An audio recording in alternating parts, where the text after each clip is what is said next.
संबंधित ही बातें लिखी जाती है। सर लेकिन नेता प्रतिपक्ष बिल्कुल साफ कह रहे हैं कि वोट ऑफ थैंक्स गवर्नर के ऊपर पहले होना चाहिए जो रूल और उसके मुताबिक है। वोट ऑफ थैंक्स भी होगा और स्पीकर के अधिकार क्षेत्र में स्पीकर की जो कॉन्स्टिट्यूशनल पावर है उस पर कोई चर्चा नहीं करना चाहता। उन्होंने तय किया है, एजेंडा पहले दे दिया गया है।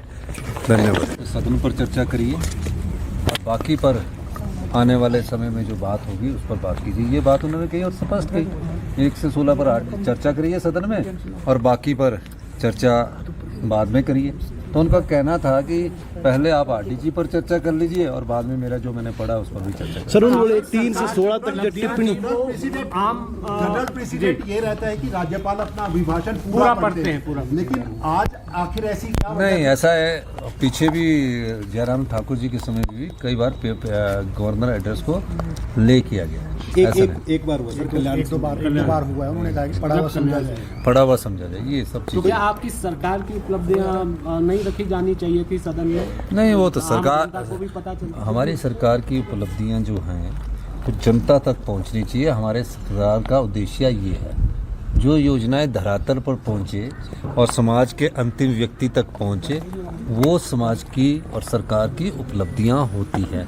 उस पर चर्चा होगी और आप पत्रकारों के माध्यम से वो सब लोगों के पास पहुंचेगी। सर आप अभी भी मानते हैं कि आरडीजी इस पर्वतीय राज्य के लिए एक बड़ा संकट है जिसके ऊपर गंभीरता के साथ चर्चा होगी? देखिए, आरडीजी सरकारों की बात नहीं है।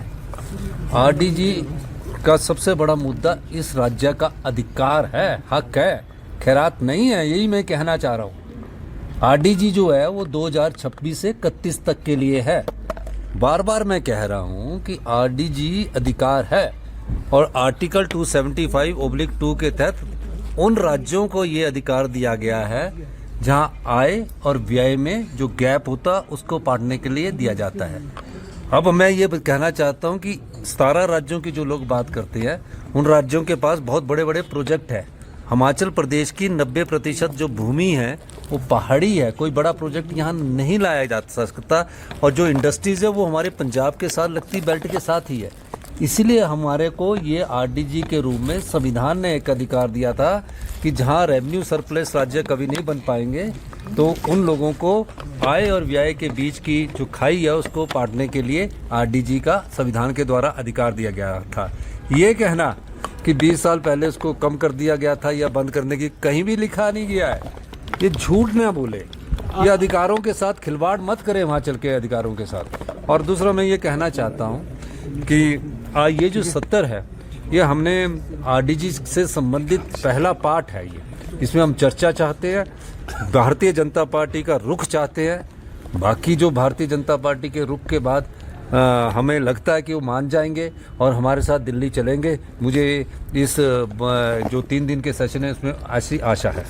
आपके राज्य की खबरें, आपके शहर की खबरें सबसे पहले जानने के लिए देखते रहें अमर उजाला।